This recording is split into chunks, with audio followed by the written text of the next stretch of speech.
Sa ngalan ng Ama, ng Anak at ng Espiritu Santo, Amen. sumainyo ang Panginoon. At sumainyo rin. Mga kapatid, tayo muli ay lumalapit sa Diyos, nagpapakumbaba at nagtitiwala sa Kanya. Marunong tayo sanang maghintay sa pagpapalang hinahanda ng Diyos dahil ang ating paghihintay ay isang tanda ng ating malalim at matibay na pananampalataya sa Kanya. Sa mga napakaraming beses na kung saan tayo ay nagmadali, hindi tayo mapakali. Sa mga pagkakataon na tayo ay nagreklamo sa Diyos at nakalimutan nating magpasalamat at magpuri sa Kanya. Tayo muli ay magpakumbaba na amin natin itong ating mga pagkakasala para makita tayo muli na karapat-dapat na makatanggap sa mga banal na misteryo. Inaamin ko Sa makapangyarihang Diyos at sa inyo mga kapatid, na lubha akong nagkasala sa isip, sa salita, sa gawa at sa aking pagkukulang.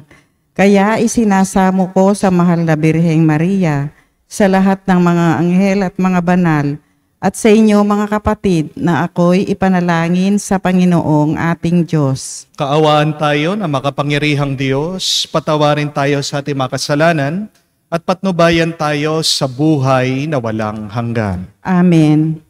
Panginoon, kaawaan mo kami. Panginoon, kaawaan mo kami. Kristo, kaawaan mo kami. Kristo, kaawaan mo kami. Panginoon, kaawaan mo kami. Panginoon, kaawaan mo kami. Manalangin tayo. Ama naming makapangyarihan, pinangatawanan mong manahan sa mga may loobing tapat at maasahan. Sa kagandang loob mo kami naway makapamuhay bilang mga mapalad na maging iyong tahanan. Sa pamamagitan ni Jesucristo kasama ng Espiritu Santo, magpa sa walang hanggan. Amen.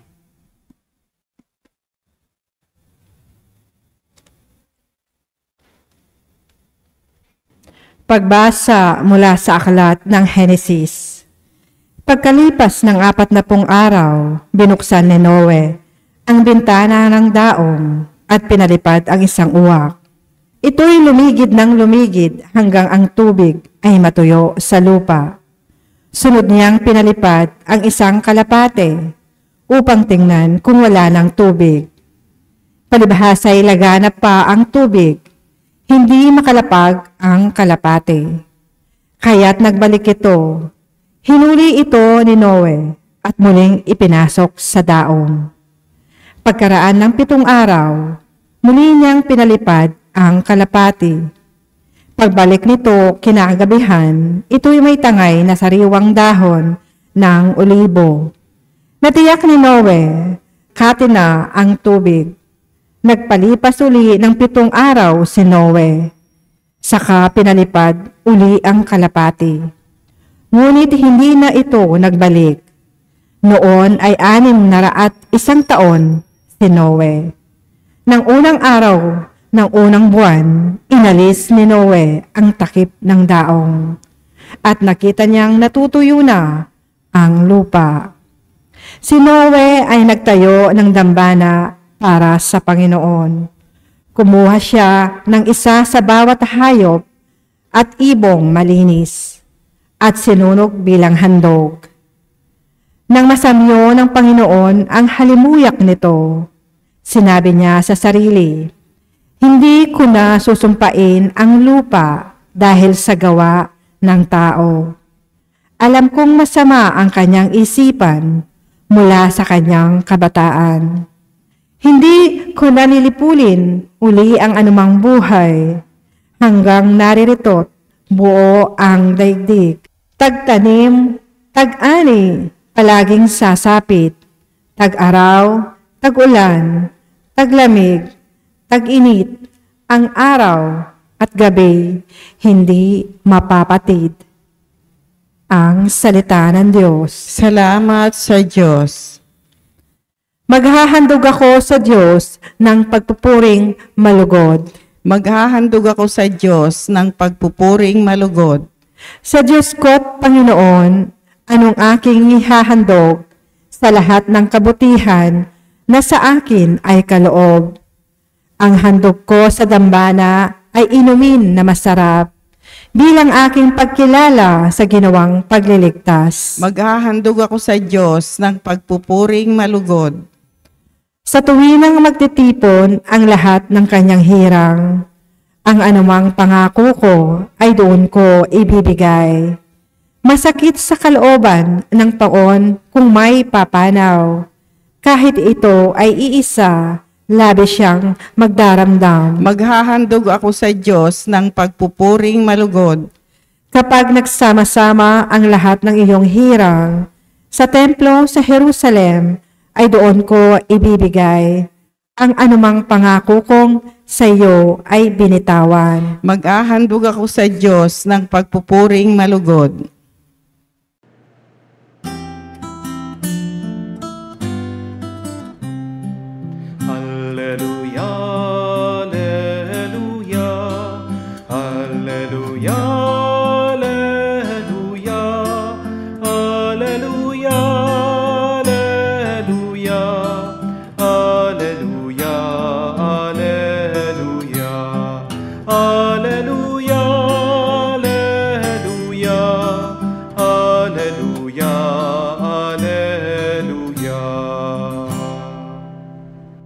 Diyos Ama ni Jesucristo, kami ay liwanagan mo at tutugon kami sa iyo.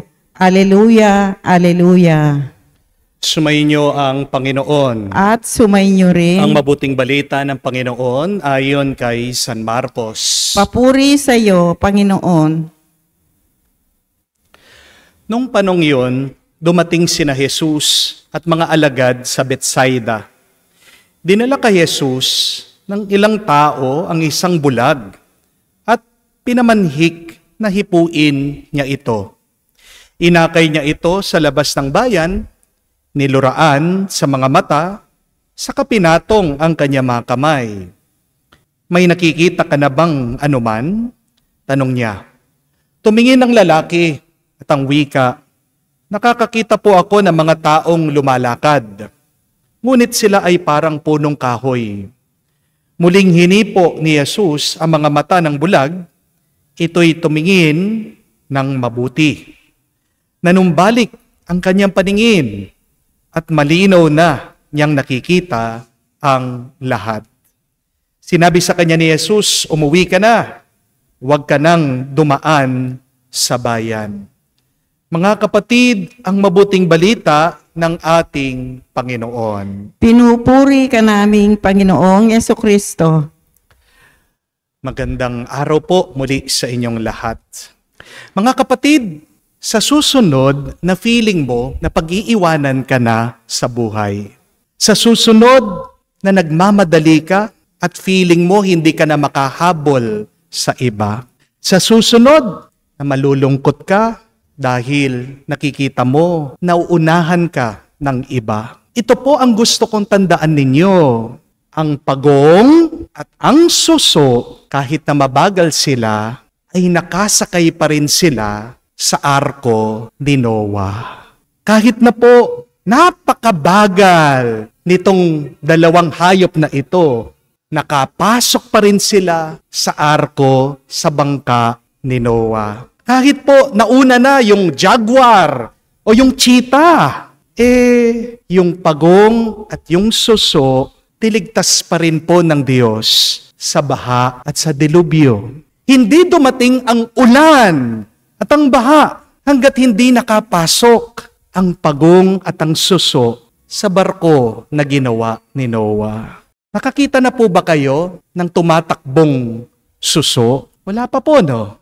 Nakakita na po ba kayo ng mabilis na pagong? Wala pa po, no? Pero isipin niyo po yon, mga kapatid. Kahit na mabagal ang dalawang hayop na ito, mahal na mahal pa rin sila ng Diyos. Amen? Kahit na mabagal ang pagong at ang suso, hindi pa rin sila kinalimutan ng may kapal. Niligtas pa rin sila ng Panginoon. Kaya kapatid, huwag kang mag-aalala kung bang parang usad pagong ang buhay mo ngayon. Kung para bang suso ang kilos ng buhay mo. Hindi ibig sabihin, mabagal ang mga nangyayari sa iyo, ay hindi ka na mahal ng Diyos, na kinalimutan ka na ng Panginoon. Kapatid, kung man maunahan ka ng iba, makakarating ka din sa pangarap na nilaan ng Diyos para sa iyo. Mabagal man ang nangyayari sa buhay mo, may nakalaan pa rin na grasya para sa iyo. Tandaan mo, ang buhay ay hindi naman pabilisan. Amen? As the beautiful saying goes, slowly is the fastest way to reach your destination. Kahit na mabagal, yan ang pinakamabilis na daan para marating mo ang iyong tadhana. Kahit na mabagal ang pag-unlad mo, pinakamahalaga ay mararating mo ang tinadhana ng Diyos para sa iyo. Huwag mong isipin na dahil mabagal lamang nangyayari sa iyong buhay, ay wala nang nangyayari. This is our problem. Sometimes we think that nothing is happening just because things are moving slowly in our lives. Kahit na mabagal ang mga nangyayari, basta't may nangyayari. Hindi po ba? Yan ang mas mahalaga. Slow progress is still a progress. Huwag niyo pong kalimutan yan.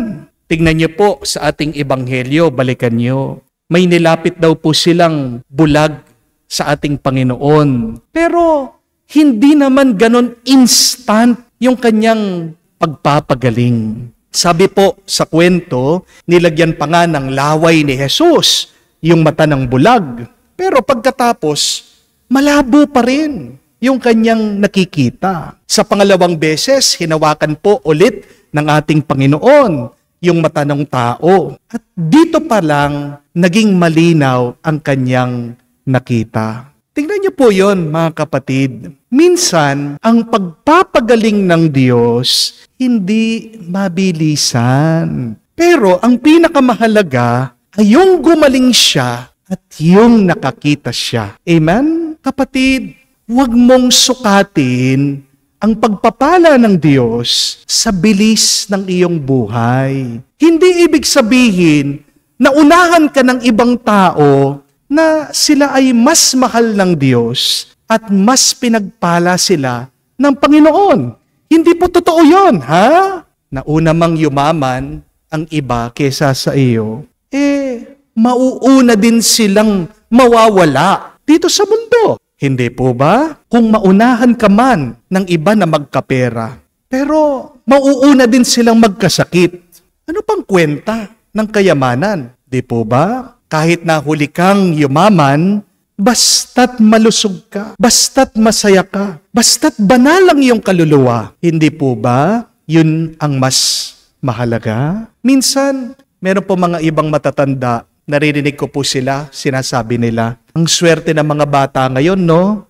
Kasi ang daling mag-aral. May YouTube na, may internet na. Dati, nung bata tayo, ang hirap matuto. Kailangan mo munang magbasa ng libro, kailangan kang pumunta sa library, kailangan mong tignan ng encyclopedia. Di po ba, pag pumapasok tayo noon sa eskwela, napakabigat ng bag mo kasi may baong ka pang dictionary at thesaurus. Opo, blessed ang mga bata ngayon kasi instant ang bilis ng teknolohiya. Pero alam niyo po, ayon sa pag-aaral, nakita nila, ang mga bata daw po ngayon, mas malungkot kaysa do sa mga bata dati.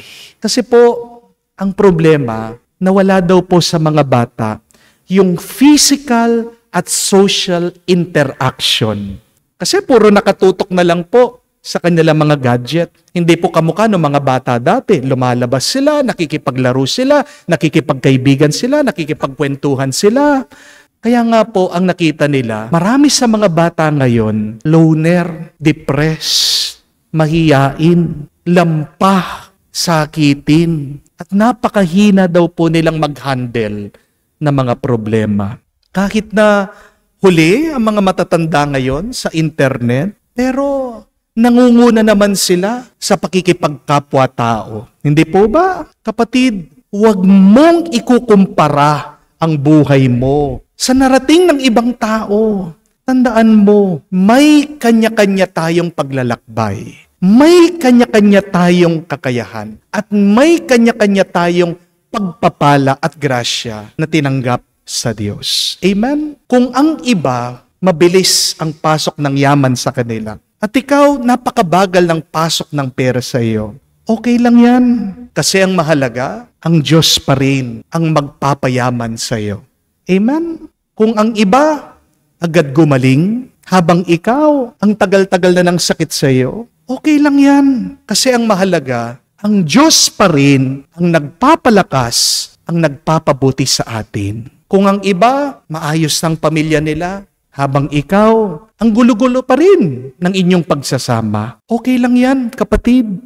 Kasi ang mahalaga, ang Diyos, siyang pagmamahal at siya ang nag-aayos sa ating mga ugnayan. Kapatid, magpasalamat ka pa rin kahit na mabagal ang mga nangyayari ngayon sa iyong buhay. Mabagal man, may blessing pa rin dyan. Imagine nyo po ito. Kung ang mundo, ang bilis po ng ikot, nakuha nating nahilo. Kung mabilis kang kumakain, hindi mo man malalasa, ma-enjoy ang pagkain. May blessing pa rin kahit na paunti-unti at mabagal ang proseso. Balikan nyo man po ang ebanghelyo. Kahit na mabagal yung pagpapagaling dito sa bulag. At least di po ba, nakasama niya ng matagal at nalapitan niya ang ating Panginoong Hesukristo. Pinaghahawakan pa nga siya ni Jesus. Ang dami po kayang mga tao na gustong lumapit at humawak sa ating Panginoon.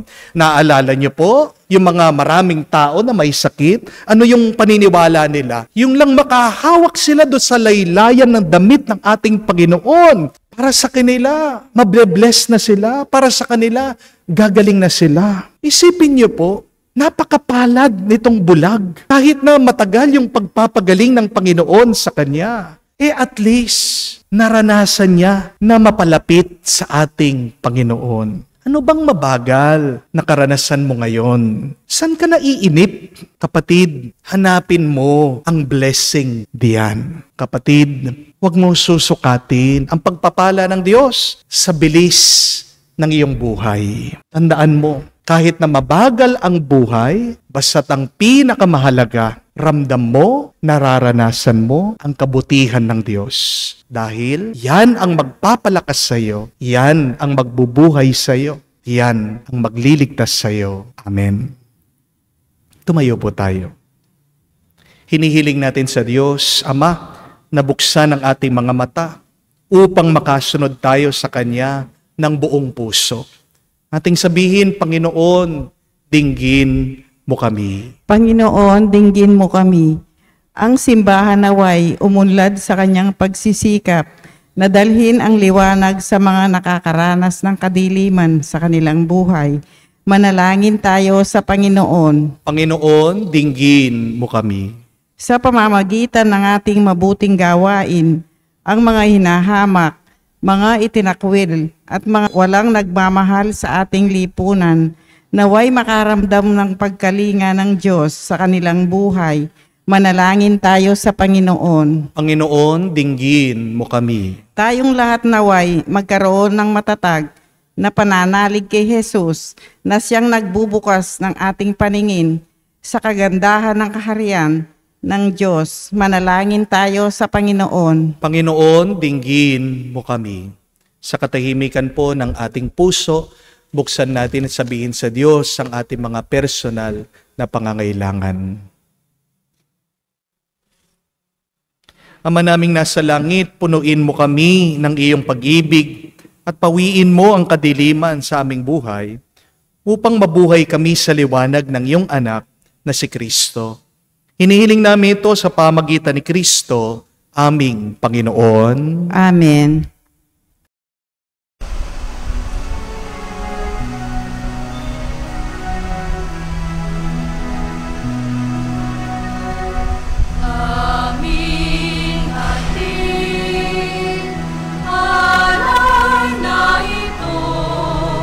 Ang tinapay na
Manalangin kayo mga kapatid, para ng ating mga paghahain ay kalugdan ng Diyos amang makapangyarihan.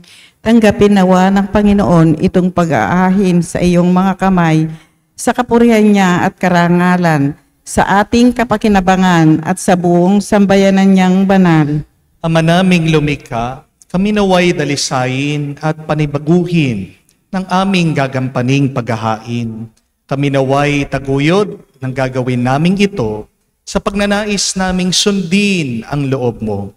Sa pamamagitan ni Jesucristo kasama ng Espiritu Santo, magpa sa walang hanggan. Amen. Sumainyo ang Panginoon. At sumainyo rin. Itaas sa Diyos sa inyong mga puso at diwa. Itinaas na namin sa Panginoon. Pasalamatan natin ang Panginoong ating Diyos. Marapat na siya ay pasalamatan. Ama naming makapangyarihan, tunay nga marapat ikaw ang aming pasalamatan.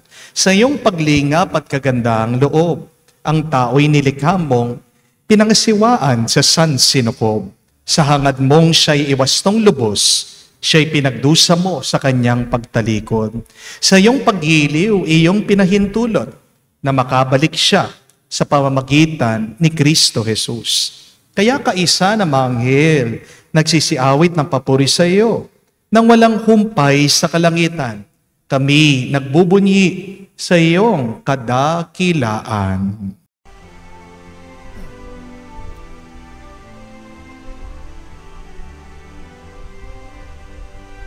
Santo, Santo, Santo, Panginoong Diyos ng mga hukbo, napupuno ang langit at lupa ng kadakilaan mo. Hosana, Hosana, sa kaitaasan, pinagpala ang naparirito. Sa ngalan ng Panginoon, Hosana, Hosana, sa kaitaasan, Hosana, Hosana, sa kaitaasan. Ama naming banal, ikaw ang bukalan tanang kabanalan. Kaya't sa pamagitan ng iyong Espiritu, gawin mong banal ang mga kaloob na ito, upang para sa amin, maging katawan at dugo ng aming Panginoong Heso Kristo. Bago niya pinagtiis ang kusang loob na maging handog, ginawa kanyang tinapay, pinasalamatan kanya. Pinaghati-hati niya iyon. Inabot sa kanya malagad at sinabi, tanggapin ninyong lahat ito at kanin. Ito ang aking katawan na ihahandog para sa inyo.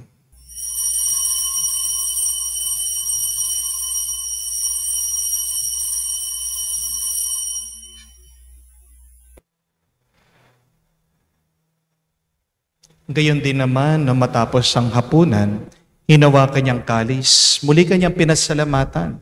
Inabot niyang kalis sa kanya malagad at sinabi, tanggapin ninyong lahat ito at inumin.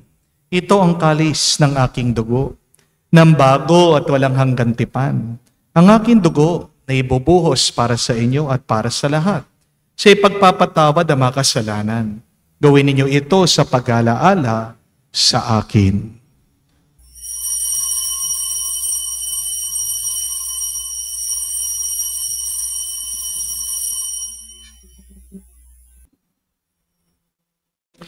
Ang misteryo ng pananampalataya.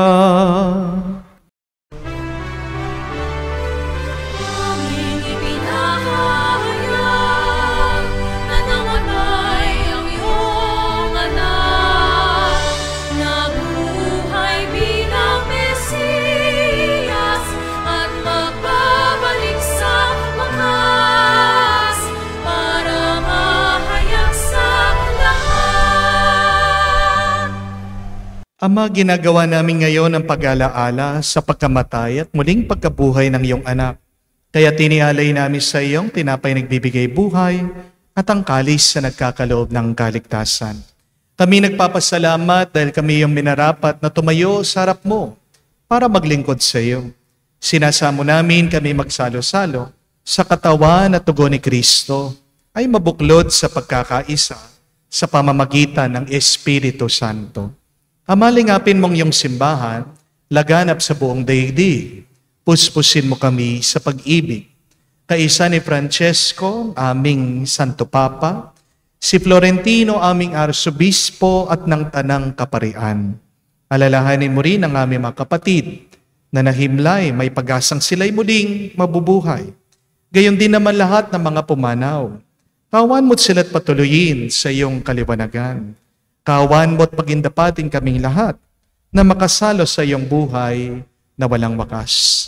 Kaisa na mahal na Birhen Maria, Ina ng Diyos, kaisa ni San Jose, kanyang malwalhating esposo. Kaisa ng mga apostol at lahat ng mga banal na namuhay dito sa daigdig na kalugod-lugod sa iyo. May pagdiwang nawa namin ng pagpupuri sa ikararangal mo sa pamamagitan ng iyong anak, aming Panginoong Hesukristo.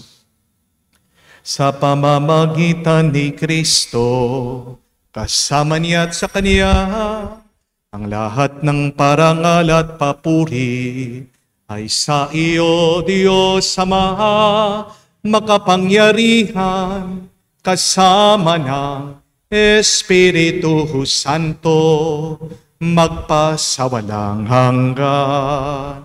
Amen, amen, amen. Sa nakakagaling na utos sa turo ni Jesus sa Panginoon natin na Diyos, ipahayag natin ang lakas, loob.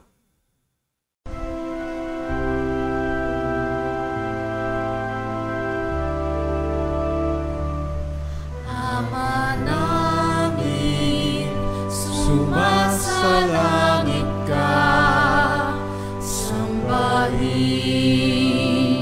ang ngalan mo, mapasa amin ang kaharian mo, sundin ang loob mo dito sa lupa para nang sa langit. Bigyan mo kami ngayon ng aming kakanin sa araw-araw, at patawarin mo kami sa aming mga sala para ng pagpapatawad namin sa nagkakasala sa amin. At huwag mo kaming ipahintulot sa tukso, at iadya mo kami sa lahat ng masama. Hinihiling namin kami iadya sa lahat ng masama, pagkalooban ng kapayapaan araw-araw, iligtas sa kasalanan, at ilayo sa lahat ng kapahamakan. Samantalang aming pinanabikan ang dakilang araw ng pagpapahayag ng tagapagligtas naming si Hesukristo. Sapagkat iyo ang kaharian at ang kapangyarihan at ang kapurihan magpakailanman. Amen. Panginoong Hesukristo, sinabi mo sa mga apostol, kapayapaan ang iniiwan ko sa inyo. Ang aking kapayapaan binibigay ko sa inyo. Tungayan mo ang aming pananampalataya at huwag ang aming pagkakasala. Pagkalooban mo kami ng kapayapaan at pagkakaisa ayon sa iyong kalooban, kasama ng Espiritu Santo, magpa sa walang hanggan. Amen. Kapayapaan ng Panginoon ay laging sumainyo. At sumainyo rin. Magbigayan po tayo ng kapayapaan sa bawat isa. Peace with you po. Kapayapaan po sa inyong lahat.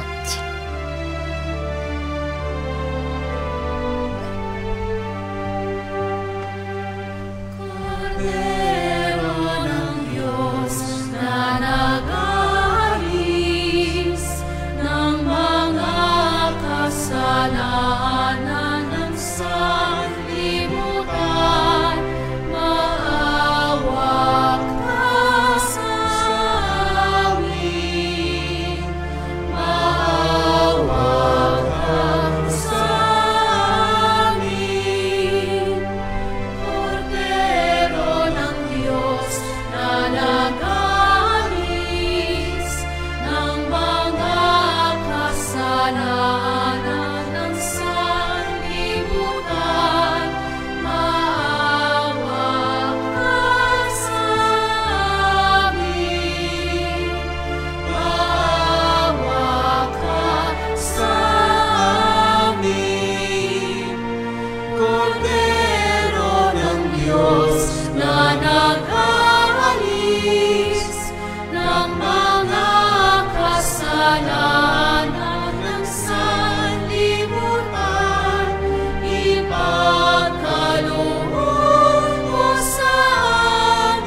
Mga kapatid, naririto ang ating Panginoong Yesukristo, ang Kordero ng Diyos. Siyang nag-aalis sa mga kasalanan ng sanlibutan. Mapalad tayong lumalapit sa piging ng Kordero. Panginoon, hindi ako karapat-dapat na magpatuloy sa iyo. Ngunit sa isang salita mo lamang ay gagaling na ako.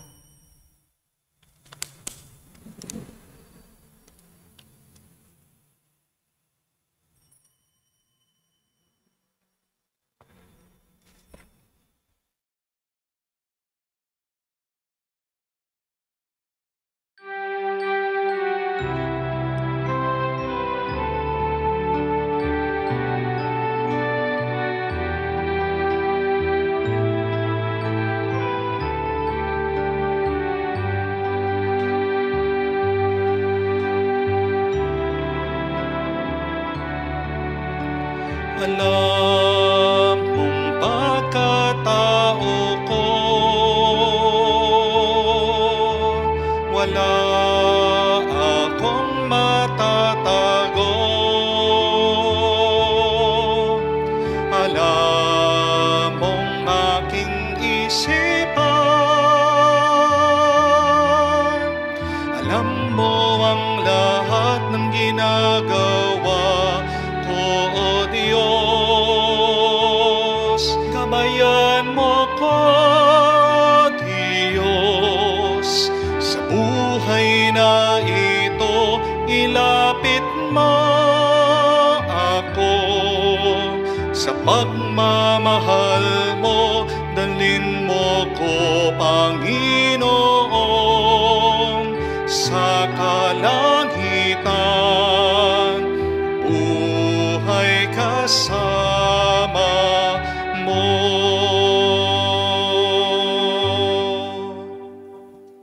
Manalangin tayo. Ama naming mapagmahal, kami pinagsalo mo sa banal na pakikinabang. Ay gawin mo laging manabik na pagsaluhan. Ang kaloob mong ito sa aming ikabubuhay, sa pamamagitan ni Jesucristo kasama ng Espiritu Santo, magpa sa walang hanggan. Amen. Kahit na mabilis ang isang hayop, kung hindi naman ito nakapasok sa arko ni Noah, sawing palad pa rin siya. Papanaw pa rin ang hayop pagkabilis-bilis man ng kanyang pagtakbo. Di po ba?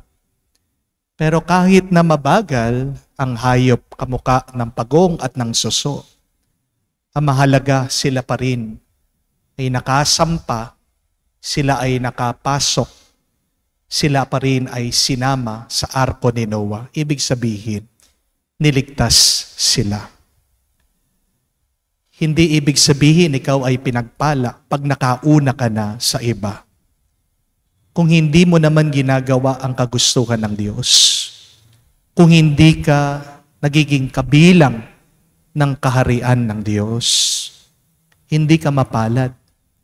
Sawing palad ka pa rin. Kaya mga kapatid, huwag mo kaiinggitan yung mga nakauna na sa iyo. Kundi, kahit na mabagal ang usad ng buhay mo, kung naman nararamdaman mo ang pagmamahal ng Diyos, kung nakikita mo na ikaw ay dinadala sa isang mabuting kalagayan ng Panginoon, magpuri ka at magpasalamat pa rin. Hindi sukatan ng tagumpay ng ating buhay kung sinong mangunguna o sinong mas mabilis. Ang tunay na pinagpala ay yung mga palaging nakalapit at nananatili sa Diyos. Gusto mong mas mabilis na makarating sa tinadhana ng Panginoon sa iyo? Maghinay-hinay ka. Paunti-unti. Remember, slowly is the fastest way you can reach your destination. And the surest way you can reach your dream is by following God's dream for you. Yeah, kung ikaw ay natutokso na magmadali, kung man ikaw ay naiinip, ang ating pong assignment at dasal ngayon, Slow me down, O Lord. Slow me down, O Lord. Panginoon, turuan mo ako na magbagal, na paunti-unti, one step at a time. Panginoon, tulungan mo akong magtiyaga, magpasensya, maghintay. Sa maghapong po ito, ano man ang inyong gagawin, naway huwag kayong magmadali. Lasapin nyo yan. Savor each moment. Kau man ay nagtatrabaho, kau man ay nagmamaneho, kau man ay naglilinis, kau man ay nag-aalaga na may sakit, kau man ay nagpapagaling. Take each moment, one step at a time, slowly, and feel God's grace and presence with you there in that moment.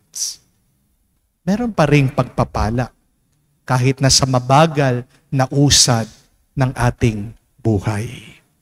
Sumainyo ang Panginoon. At sumainyo rin Kayo'y basbasan ng Diyos, makapangyarihan sa lahat. Sa ngalan ng Ama, ng Anak, ng Espiritu Santo. Amen. Ang ating misa ay natapos na. Humayo kayo sa kapayapaan ni Kristo. Salamat sa Diyos.